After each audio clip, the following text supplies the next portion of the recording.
Standing at my brother's backyard barbecue last weekend, I watched my 8-year-old nephew point directly at me and announce to the entire family gathering, "Charity cases eat last," while everyone burst into laughter. What they didn't know was that I had just discovered the devastating truth about our family's financial empire, and why I had been struggling for years while they lived in luxury. The documents hidden in my late father's safe told a story of betrayal so deep it would destroy everything they thought they knew about our family legacy. Hey everyone! Before we dive into this wild family revenge story, I'm curious, where are you watching from today? If you're ready for a tale of family betrayal that'll leave you questioning everything about blood loyalty, smash that like button and hit subscribe, because this story has more twists than a pretzel factory. Trust me, you'll want to see how karma serves justice on a silver platter. Now let's get into this mess.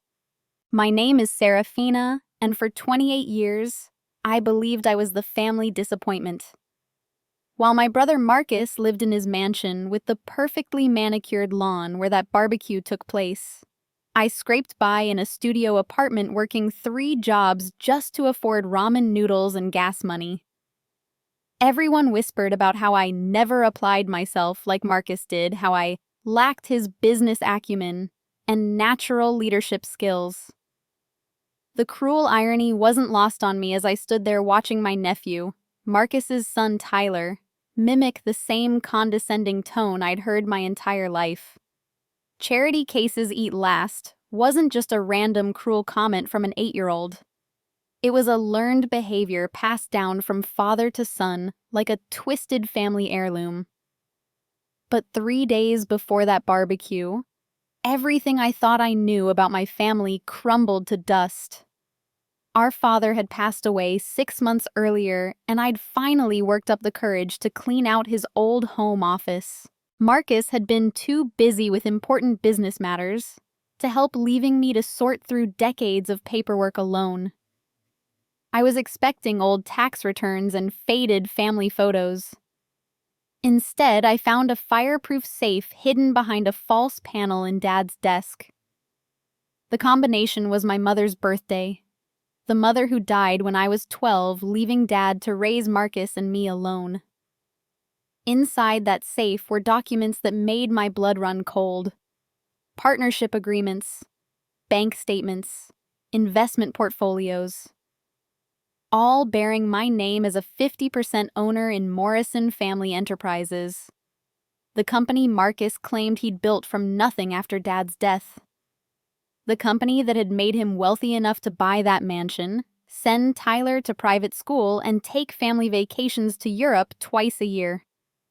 The earliest document was dated 3 days after my 18th birthday, when I'd been away at college on a partial scholarship I'd fought tooth and nail to earn. Dad had established Morrison Family Enterprises as a joint venture between his 2 children with explicit instructions that all major decisions required both signatures and all profits were to be split equally. But here's where it gets worse. The bank statements showed a pattern that made me physically sick. For 10 years, Marcus had been systematically embezzling my share of the profits. Every month, like clockwork, my 50% would be deposited into an account I'd never seen, then immediately transferred to various offshore accounts under shell company names. Shell companies that, according to the incorporation papers, also hidden in that safe, Marcus had created using forged signatures.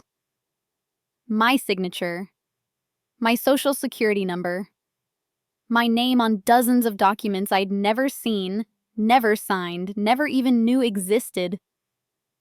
While I'd been surviving on mac and cheese and working weekends at a coffee shop through college, Marcus was using my identity to hide millions of dollars. While I'd been applying for job after job being told I was overqualified, or not quite the right fit, Marcus had been actively sabotaging my employment prospects. I found emails, printed emails that Dad had apparently intercepted, between Marcus and potential employers. Serafina has some family issues that make her unreliable.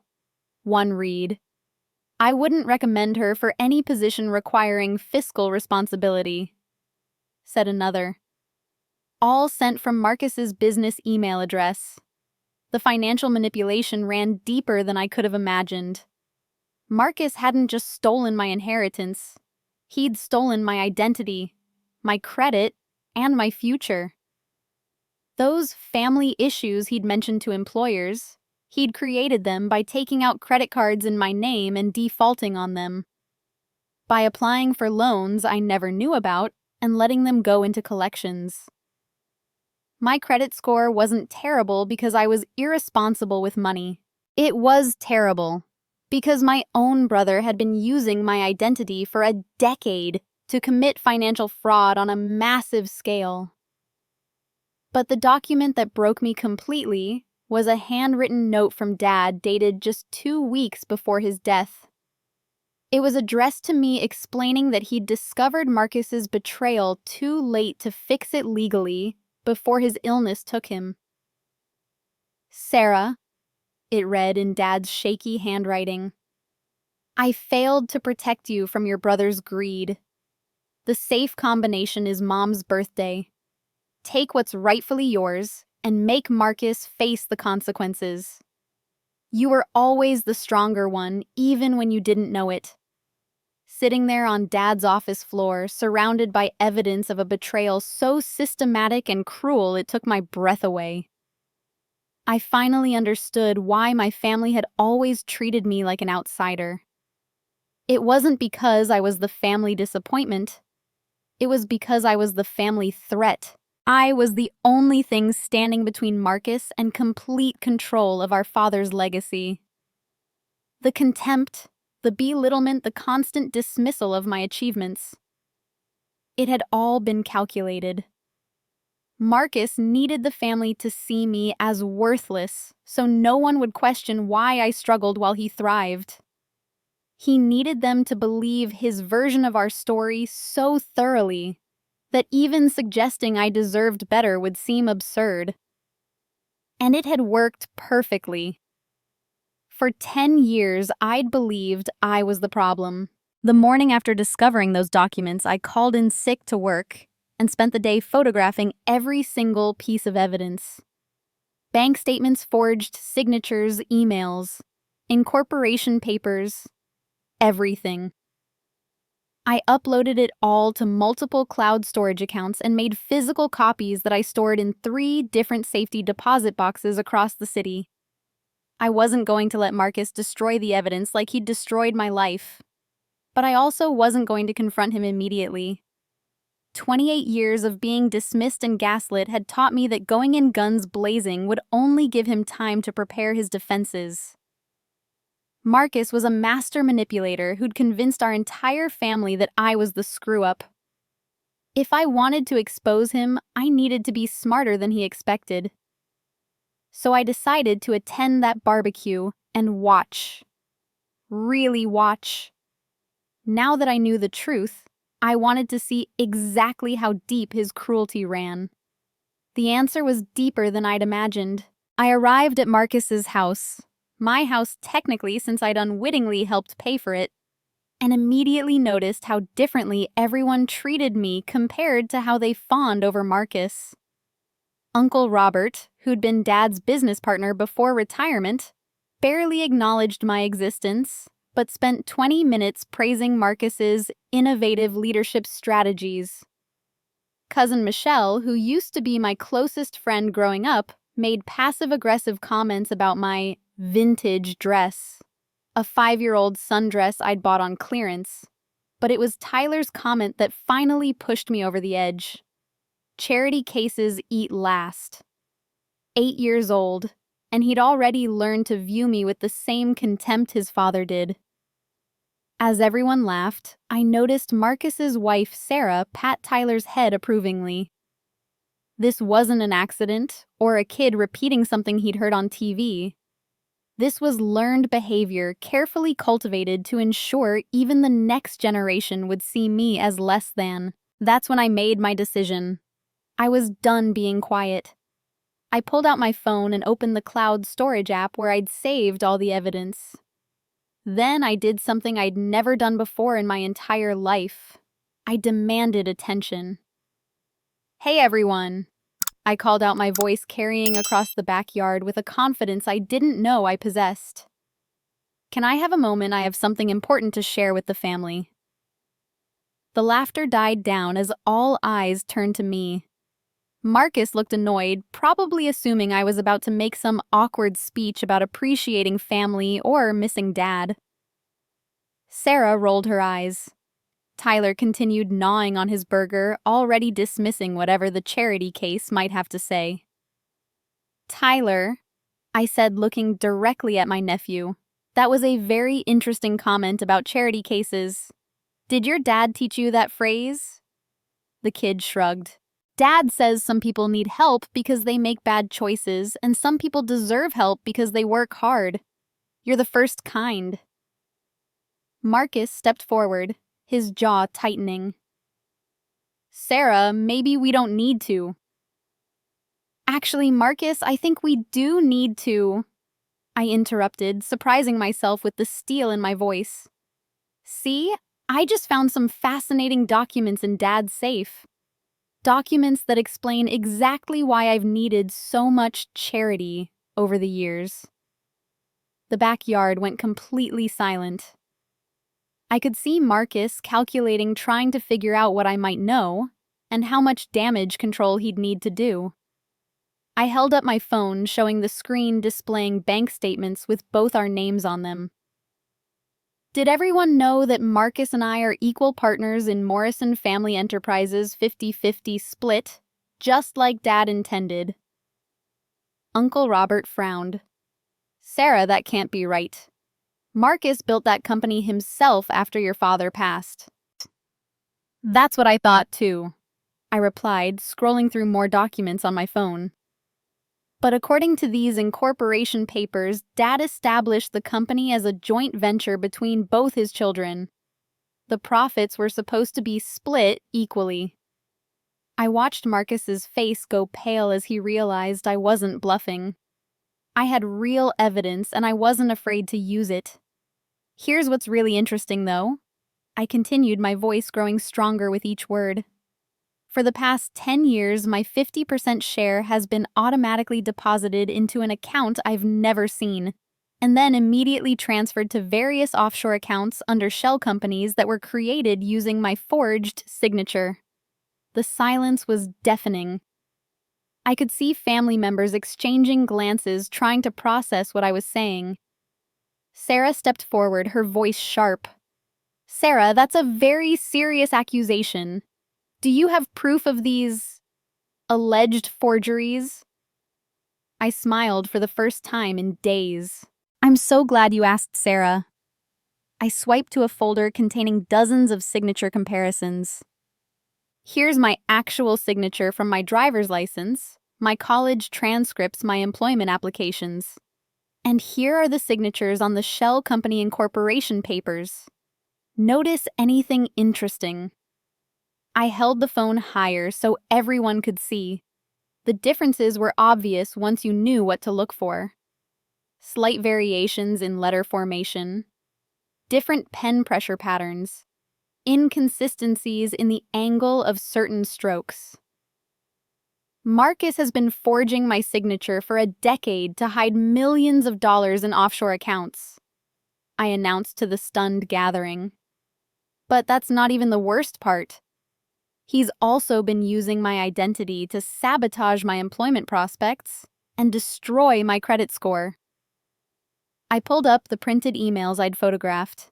These are communications between Marcus and potential employers warning them not to hire me due to supposed family issues and fiscal irresponsibility. The same fiscal irresponsibility he created by taking out loans and credit cards in my name and defaulting on them. Marcus finally found his voice. "This is insane, Sarah. You're having some kind of breakdown. Dad left me a note." I cut him off, holding up the photograph of our father's handwritten letter.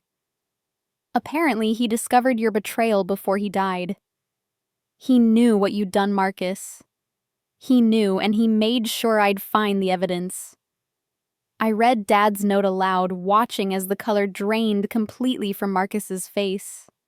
When I finished, the silence stretched on for what felt like hours. It was Uncle Robert who finally spoke. Jesus Christ, Marcus. Is this true? Marcus looked around at the family members staring at him with a mixture of shock and disgust. For the first time in my life, I saw him completely cornered with no smooth explanation or charming deflection to save him. Look, he said finally, his voice strained. It's not what it looks like. The business was struggling, and I needed to make some financial moves to keep it afloat. I was protecting Sarah's investment. By stealing it, Cousin Michelle asked, her voice incredulous. By managing it responsibly, Marcus shot back, but his usual confidence was cracking. Sarah never showed any interest in the business. She was off living her bohemian lifestyle in college while I was working 80-hour weeks to build something Dad would be proud of. I felt that familiar stab of shame and self-doubt, the same feeling that had plagued me for years whenever the family dismissed my struggles. But this time, I had facts on my side. Bohemian lifestyle, I repeated, my voice rising. I was working 3 jobs to pay for college because you'd destroyed my credit score. I never showed interest in the business because no one ever told me I owned half of it. And I've been struggling for 10 years because you've been stealing my money and sabotaging my career. The evidence was overwhelming and everyone could see it. Marcus's carefully constructed narrative was falling apart in real time, and he knew it. The barbecue ended abruptly after my revelation, with family members leaving in stunned silence. But over the next few days, my phone started ringing. Uncle Robert called first, asking if we could meet for coffee to discuss what I'd revealed. Then Cousin Michelle reached out, apologizing for years of subtle put-downs and asking how she could help. Most surprisingly, Sarah called me 3 days later, crying. I need to tell you something, she said through tears when we met at a quiet restaurant downtown.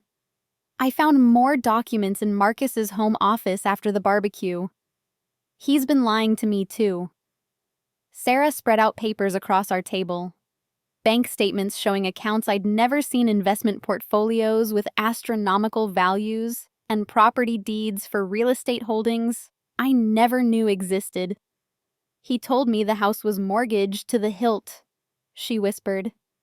He said we were living paycheck to paycheck, that Tyler's private school tuition was stretching us thin. But look at these accounts, Sarah. We're worth millions. Millions that should have been split with you. I stared at the documents, feeling that familiar nausea return. How long have you known? I suspected something was wrong last year when his spending didn't match what he told me about our finances. But I never imagined. She trailed off, shaking her head. He's been manipulating both of us, Sarah. Making you think you're worthless while making me think we're barely surviving. Sarah's revelation opened up new avenues of investigation. As Marcus's wife, she had access to financial records I couldn't obtain on my own. More importantly, she had legal standing to freeze joint accounts if we could prove fraud. Over the following week, we built our case methodically. Uncle Robert, who still had connections in Dad's old business network, helped us trace the shell companies Marcus had created. Michelle, who worked in banking, explained how to document the financial fraud for law enforcement. And Sarah provided insider access to Marcus's current schemes. What we discovered was staggering. Marcus hadn't just stolen my inheritance. He'd been systematically defrauding our father's company for years before Dad's death. The elaborate offshore structure wasn't just about hiding money from me. It was about hiding money from the IRS, from business partners, and from anyone else who might ask inconvenient questions. We found evidence of embezzlement, tax evasion, wire fraud, and identity theft. Marcus had built his entire lifestyle on criminal activity using my name and forged documents to cover his tracks.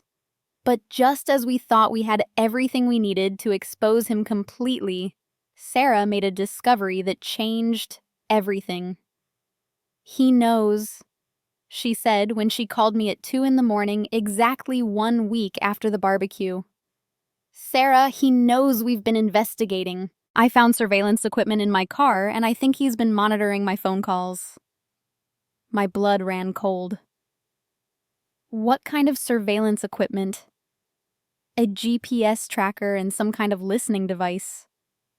Professional grade stuff. Her voice was shaking. "There's more. I found a private investigator's report about you. He's been having you followed, Sarah, for months." The private investigator's report was terrifying in its thoroughness. Marcus knew where I worked, where I lived, where I banked, where I bought groceries. He had photographs of me going about my daily routine, completely unaware I was being watched. But the most chilling part was the section labeled Vulnerability Assessment. The investigator had identified potential pressure points Marcus could use against me. My small savings account, my elderly landlord who might be susceptible to pressure my coworkers, who could be fed negative information about my character.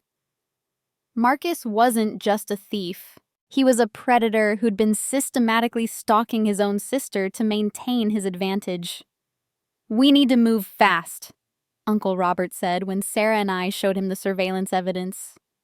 "If Marcus knows we're onto him, he'll start destroying evidence and moving money offshore." The plan we developed was risky but necessary. Sarah would continue acting normal at home while secretly copying more financial documents. Uncle Robert would reach out to Dad's old business associates to warn them about potential fraud.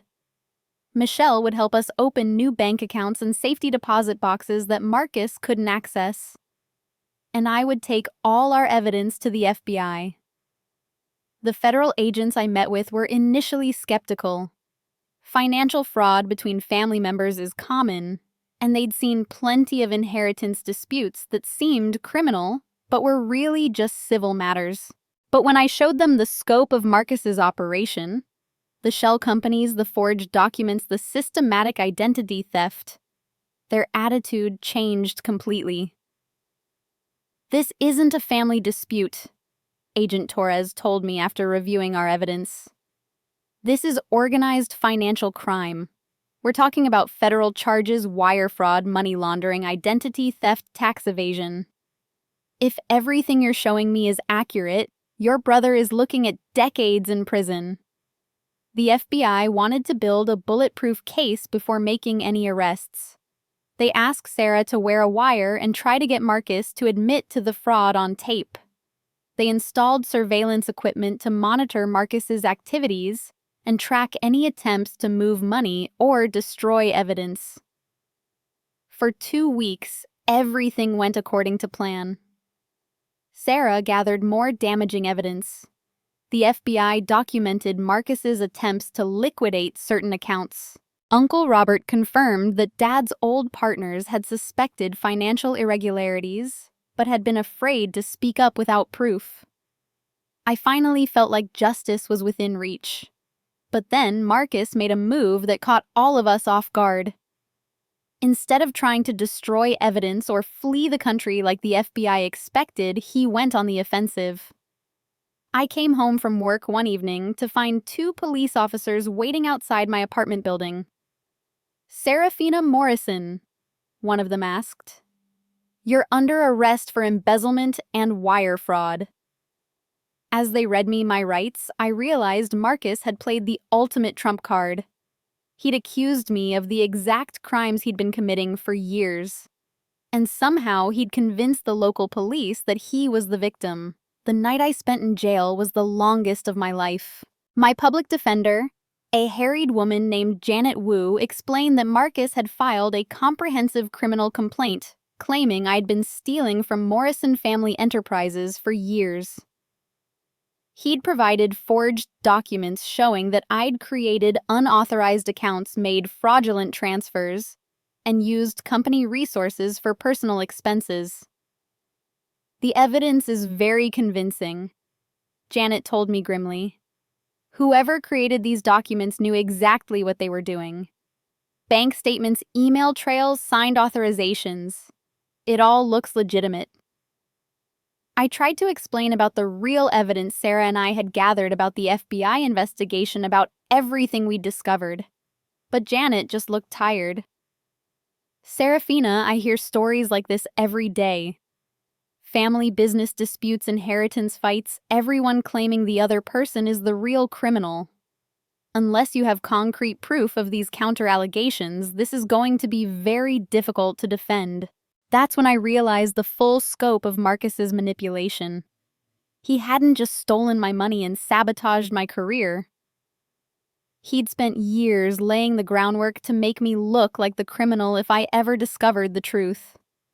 Every forged document, every shell company, every fraudulent transaction had been structured so that I would appear to be the perpetrator. The man who'd taught his 8-year-old son to call me a charity case had been planning to destroy me completely if I ever threatened his empire. But Marcus had made one crucial mistake. He'd underestimated the people who'd chosen to stand with me. The morning of my arraignment, Janet Wu delivered news that shattered what little hope I had left. Sarah, the woman who'd cried in that restaurant while showing me evidence of Marcus's fraud, had recanted her entire statement to the FBI. "She's now claiming you manipulated her into believing false information about your brother." Janet explained, her voice carefully neutral. "According to her new statement, you showed her doctored documents and convinced her that Marcus was stealing from you when actually you were stealing from him." I felt the courtroom spinning around me as Janet continued. "She's provided the FBI with what appears to be the original versions of the documents you claimed were forged. In her version, your signature looks authentic, and your brother's looks tampered with." The betrayal hit me like a physical blow. Sarah had been my strongest ally, the person with insider access who could prove Marcus's guilt. Without her testimony, everything we'd built crumbled to dust. But it got worse. "There's more," Janet said quietly. "Your cousin Michelle has also changed her story. She's now saying you asked her to help you create fraudulent bank records to frame your brother. And your Uncle Robert claims you threatened him into supporting your false allegations." I couldn't breathe. Every person who'd stood with me after the barbecue had not only abandoned me, but was now actively testifying against me.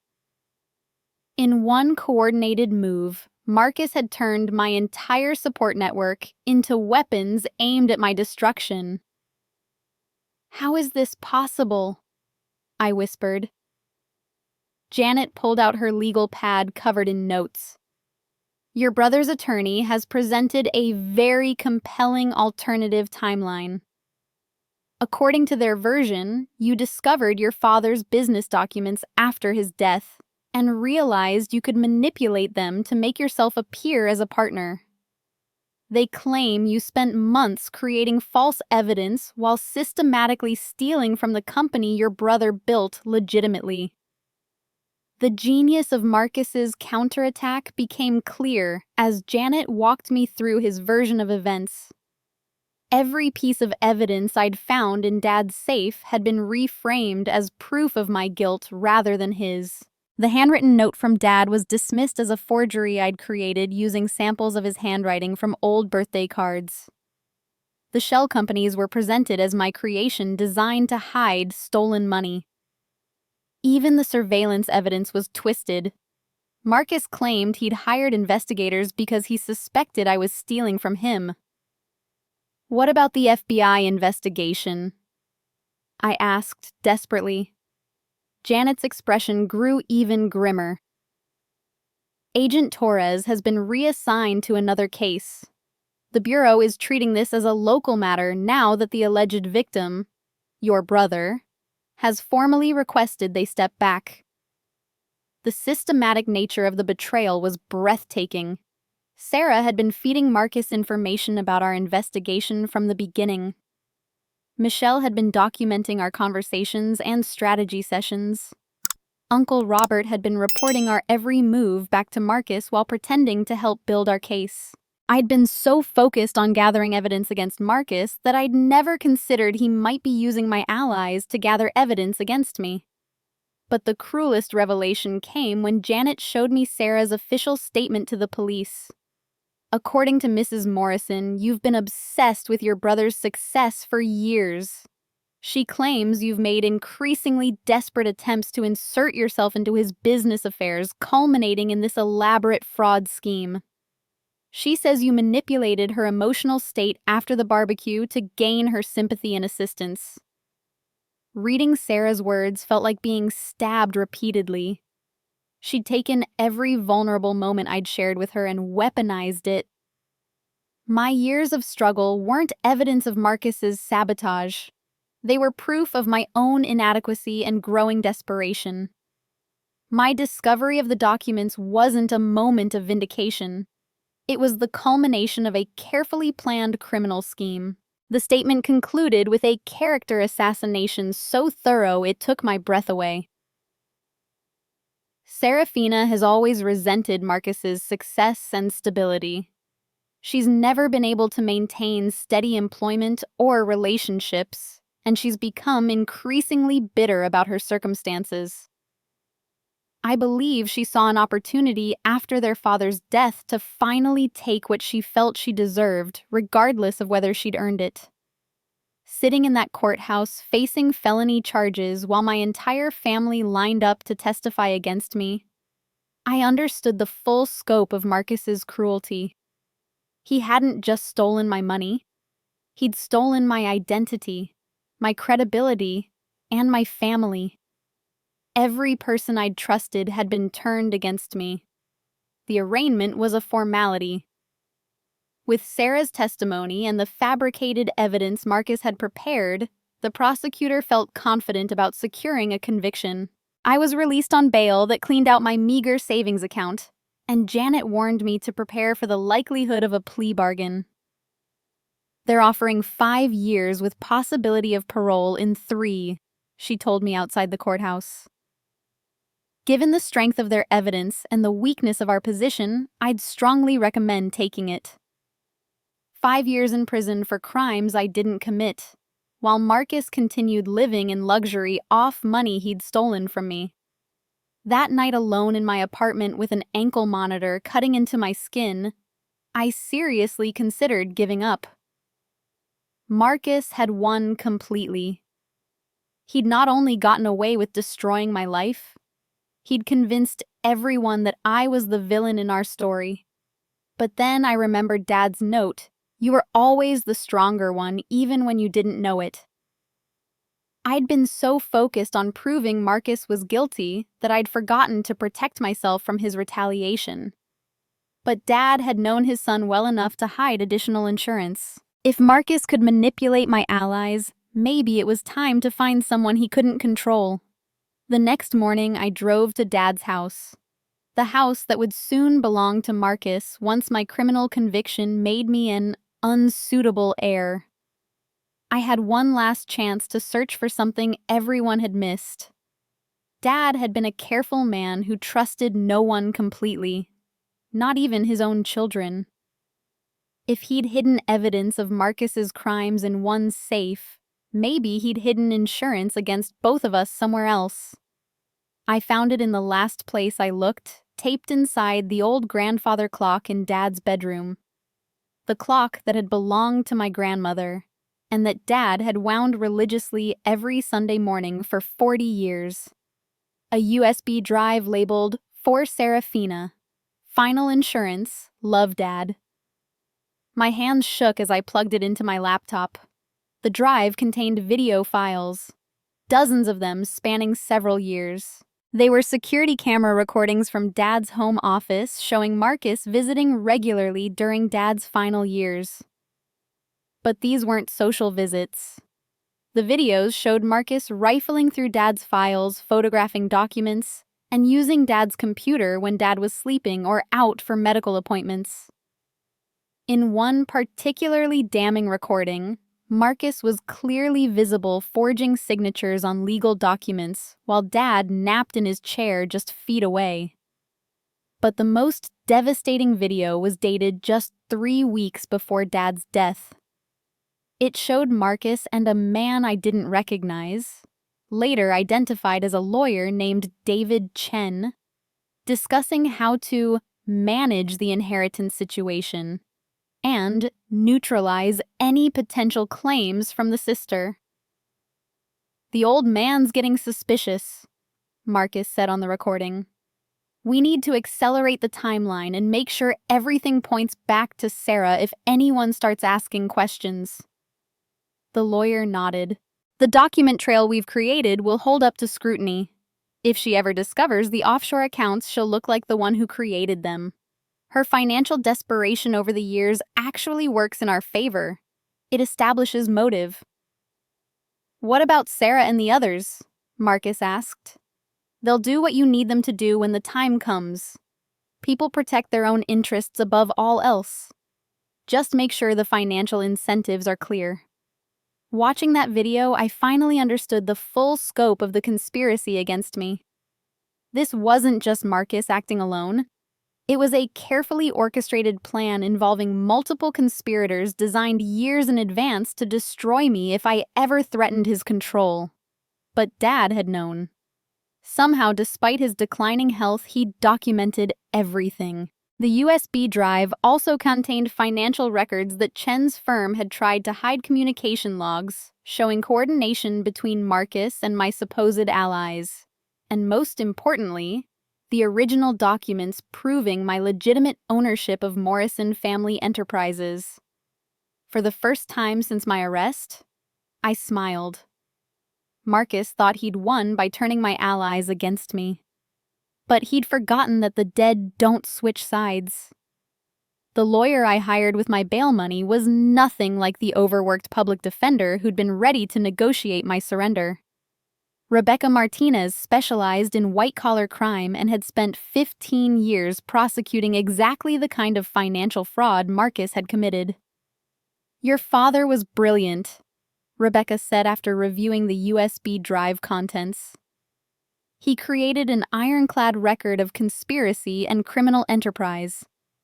This isn't just evidence of fraud, it's evidence of racketeering."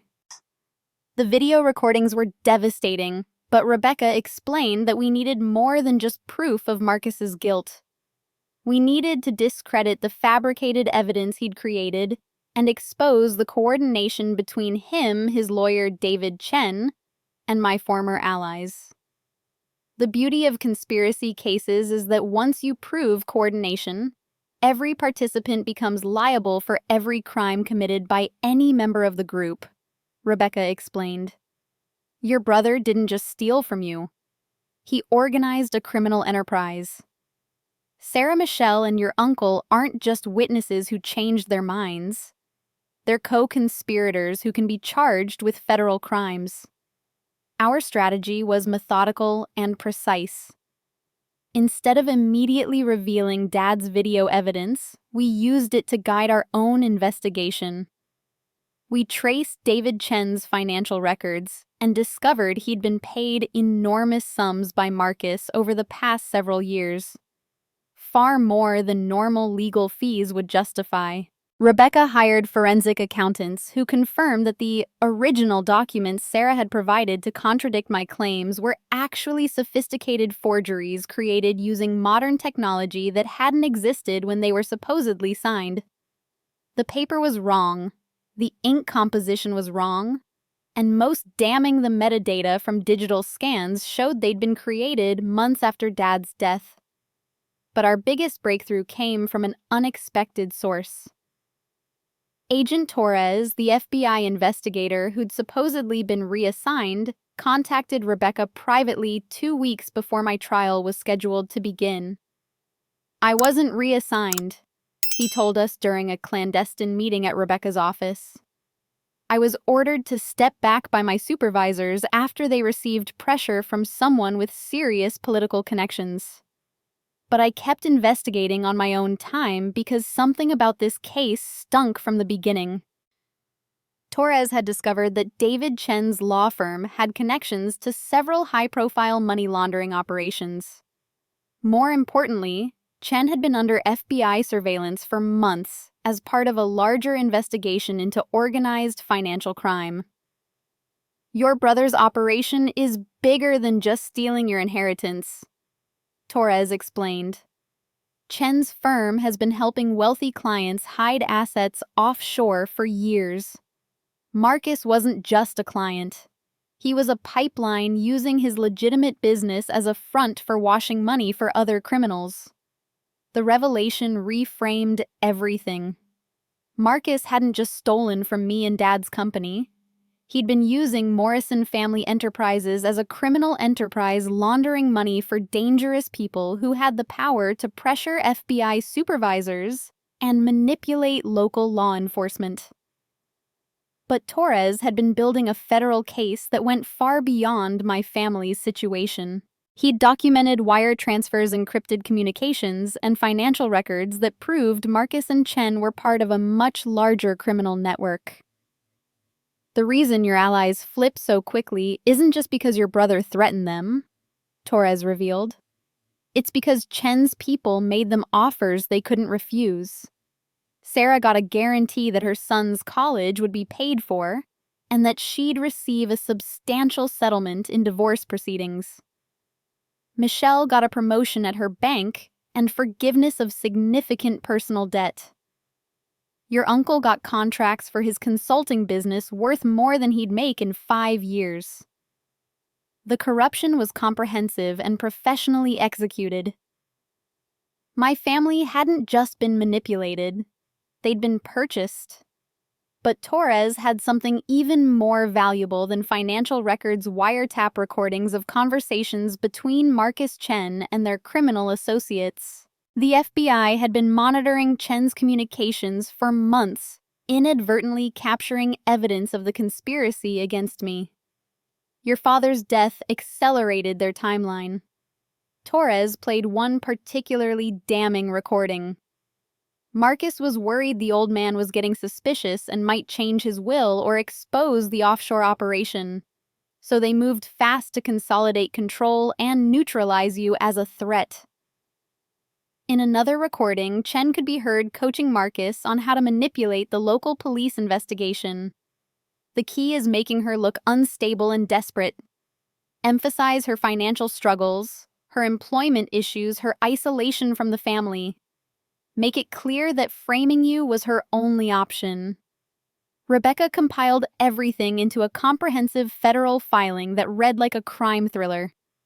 The evidence showed not just financial fraud, but racketeering, money laundering, obstruction of justice, witness tampering, and conspiracy to commit multiple federal crimes. But the most powerful evidence was still Dad's videos. Rebecca saved them for the perfect moment. The deposition where Marcus would be forced to testify under oath about his version of events.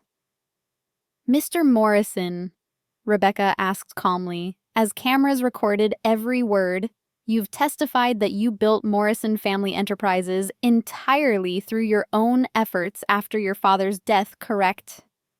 "That's correct," Marcus replied confidently. "My father provided some initial guidance, but the company exists because of my hard work and business acumen. And you've stated under oath that your sister had no legitimate ownership stake in the company." "None whatsoever. She never showed interest in the business and contributed nothing to its success." Rebecca nodded and pulled out her laptop. "I'd like you to watch a video recording Mr. Morrison. This was filmed in your father's home office using security cameras your father installed without your knowledge." The blood drained from Marcus's face as Dad's voice filled the room. "March 15th, 2022. Marcus is here again going through my files when he thinks I'm asleep. He doesn't know I've been documenting everything. The video showed Marcus clearly rifling through Dad's desk, photographing documents and forging signatures. His lawyer, David Chen, was visible in the frame, coaching Marcus on which documents to prioritize. "Would you like to change any of your previous testimony, Mr. Morrison?" Rebecca asked sweetly. Marcus's deposition lasted 6 more hours as Rebecca systematically destroyed every lie he'd told. By the end, he'd invoked his Fifth Amendment rights so many times that even his own attorney looked disgusted. But the real victory came when Agent Torres arrested David Chen based on the evidence we'd provided. Faced with federal charges and the prospect of decades in prison, Chen immediately offered to cooperate with authorities. His confession opened the floodgates. Within 48 hours, Sarah was arrested for conspiracy and money laundering. Michelle was charged with bank fraud and accepting bribes. Uncle Robert was facing prosecution for racketeering and tax evasion. The entire network that had been used to destroy me was crumbling under federal investigation. 6 months later, I stood in the same courthouse where I'd once faced felony charges, watching Marcus being led away in handcuffs after his sentencing. 23 years in federal prison for racketeering, money laundering, fraud, and conspiracy. David Chen got 30 years. Sarah received 8 years and forfeited her claim to any marital assets. The others received sentences ranging from 3 to 12 years depending on their level of cooperation. But the legal victory was only part of my vindication. The forensic accounting revealed that Marcus had stolen more than $12 million from me over the past decade, money that was now being recovered from offshore accounts and hidden assets. Morrison Family Enterprises, free from criminal influence, was worth far more than I'd imagined. As the legitimate 50% owner, I was suddenly wealthy enough to buy Marcus's mansion at the bankruptcy auction. I didn't buy it for the house itself. I bought it so I could demolish it and turn the land into a community garden for families who actually needed help. The irony wasn't lost on me that Tyler, the 8-year-old who'd called me a charity case, now qualified for the free after-school program I funded with my recovered inheritance money. Sarah had lost everything in the divorce and criminal proceedings, leaving Tyler to live with his grandmother while his mother served her sentence. I made sure Tyler was welcome at the programs I sponsored. Not because I wanted revenge on a child, but because I understood what it felt like to grow up believing lies about family and worth. Maybe I could help him learn different lessons than his father had taught him. Agent Torres became more than just the investigator who'd helped expose Marcus's crimes. He became a friend, and eventually something more. Our relationship grew, slowly built on mutual respect, rather than desperation or manipulation. He understood the trauma of betrayal in ways most people couldn't, having spent his career uncovering how people destroy each other for money and power. The thing about justice, Torres told me one evening as we sat in the community garden that had once been Marcus's backyard, is that it's not just about punishment. It's about restoration. You didn't just get revenge on your brother. You reclaimed your life. He was right. The money was wonderful, but the real victory was something deeper. For 28 years, I'd believed I was fundamentally flawed, that my struggles were proof of my inadequacy. Discovering the truth about Marcus's sabotage had lifted a weight I didn't even realize I'd been carrying. I wasn't broken. I'd been systematically destroyed by someone who was supposed to love me. But I'd also been systematically rebuilt by people who chose to stand with me when it mattered most. Rebecca Martinez became not just my attorney, but a trusted advisor who helped me establish charitable foundations. Agent Torres and his team became extended family who understood the importance of truth and justice. Even some of Dad's old business associates, horrified by what they'd learned about Marcus's crimes, reached out to offer support and friendship. I'd lost my blood family to greed and corruption, but I'd gained something more valuable. A chosen family built on honesty, integrity, and genuine care for each other's well-being. The community garden became a symbol of that transformation. Where Marcus had once hosted barbecues designed to humiliate me, children now played while their parents worked together to grow food for families in need. Where Tyler had once learned to view people as either worthy or worthless, other children learned about cooperation, kindness, and the importance of helping those who needed support. But perhaps the most meaningful moment came 8 months after Marcus's sentencing, when I received an unexpected visitor. Tyler, now 9 years old and living with his grandmother, stood nervously at my door, holding a handwritten letter. "I'm supposed to give this to you," he said quietly. "Grandma helped me write it, but the words are mine." The letter was simple but profound. "Dear Aunt Serafina, I'm sorry I said mean things about charity cases. Grandma explained that helping people is good and that my dad was wrong about a lot of things. Can I help in your garden sometimes? I want to learn how to grow things instead of breaking them." Reading that letter, I realized that justice wasn't just about Marcus facing consequences for his crimes. It was about breaking the cycle of cruelty he'd tried to pass down to the next generation. "Of course you can help in the garden," I told Tyler, kneeling down to meet his eyes.